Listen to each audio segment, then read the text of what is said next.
Assalamualaikum warahmatullahi wabarakatuh. Perkenalkan, nama saya Alia Putri Rahmawati dengan NIM 202533236. Pada video kali ini saya akan menjawab beberapa pertanyaan untuk memenuhi tugas UAS mata kuliah landasan pendidikan. Yang pertama, saya akan menjelaskan mengapa pendidikan itu penting dan alasan saya memilih kasus pendidikan yang akan saya analisis. Pendidikan sangat penting karena berperan dalam mengembangkan potensi peserta didik, baik dari sisi pengetahuan, sikap, maupun karakter. Menurut Makawaru, pada tahun 2019, pendidikan merupakan usaha sadar untuk membentuk individu yang cerdas, berkepribadian, dan berakhlak mulia sebagai bekal hidup bermasyarakat. Menurut saya, pendidikan menjadi dasar utama dalam membentuk masa depan anak. Tanpa pendidikan yang baik, peserta didik akan kesulitan mengembangkan kemampuan dan tanggung jawab dirinya sejak dini. Dan untuk kasus yang saya pilih adalah kasus siswa sekolah dasar yang mengalami malas untuk belajar. Saya memilih kasus ini karena sering terjadi di lingkungan sekolah dan dipengaruhi oleh berbagai faktor, seperti kurangnya motivasi, kebiasaan belajar yang tidak teratur, serta dukungan lingkungan yang kurang optimal. Menurut saya, kasus ini perlu dianalisis karena menunjukkan bahwa keberhasilan pendidikan tidak hanya bergantung pada kemampuan akademik, tetapi juga pada peran guru, orang tua, dan juga lingkungan belajar. Yang kedua, saya akan menjelaskan secara ringkas mengenai kondisi pembelajaran yang saya amati. Yang pertama dari peran guru. Dalam kasus ini, guru berperan sebagai pengelola pembelajaran yang mengatur jalannya kelas, menyampaikan materi, serta menjaga kedisiplinan siswa. Guru tidak hanya berfokus pada penyampaian materi, tetapi juga berusaha mengkondisikan agar kelas tetap kondusif meskipun karakter siswa beragam.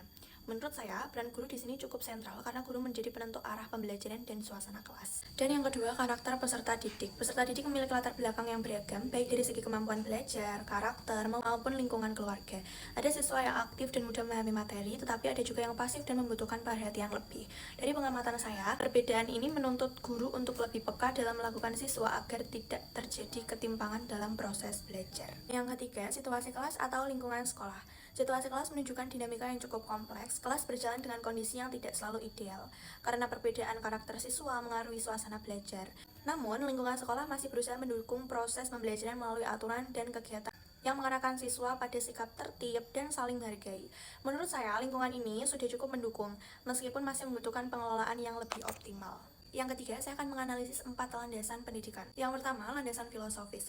Landasan filosofis tercermin dari tujuan pendidikan yang tidak hanya menekankan pencapaian akademik, tapi juga pembentukan sikap, nilai, dan juga karakter peserta didik. Sekolah berusaha membentuk siswa agar memiliki tanggung jawab, disiplin, dan juga nilai-nilai moral dalam kehidupan sehari-hari. Hal ini sejalan dengan pendapat Tilar tahun 2012 yang menyatakan bahwa pendidikan harus memiliki arah, nilai, dan juga tujuan untuk membentuk manusia yang bermakna dalam kehidupan sosial. Menurut saya, tujuan pendidikan seperti ini itu penting karena sekolah tidak hanya mencetak siswa yang pintar, tapi juga membentuk pribadi yang beretika.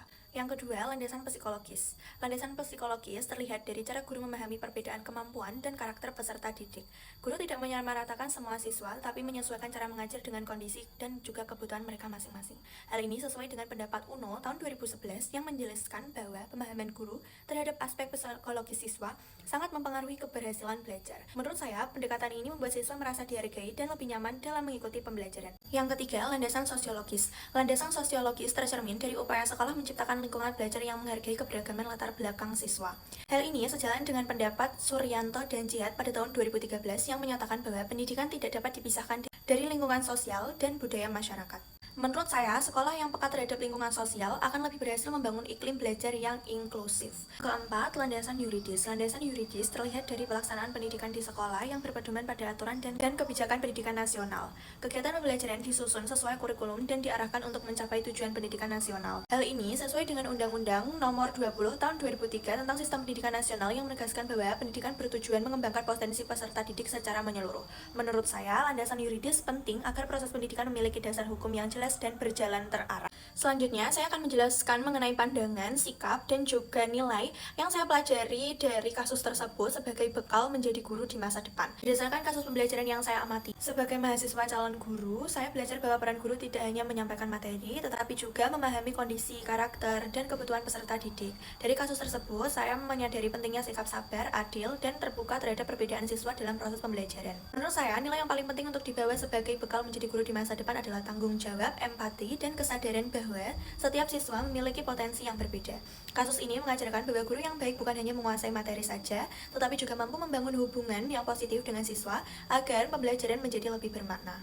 Berdasarkan analisis terhadap kasus pembelajaran yang saya amati, dapat disimpulkan bahwa praktik pendidikan di sekolah tersebut telah berjalan secara menyeluruh karena didukung oleh landasan pendidikan yang saling terintegrasi.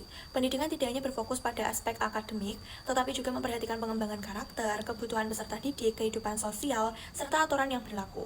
Menurut saya, keterpaduan landasan pendidikan ini membuat proses pembelajaran menjadi lebih terarah, manusiawi, dan bermakna bagi siswa. Sekian penjelasan dari saya. Terima kasih dan mohon maaf. Wassalamualaikum warahmatullahi wabarakatuh.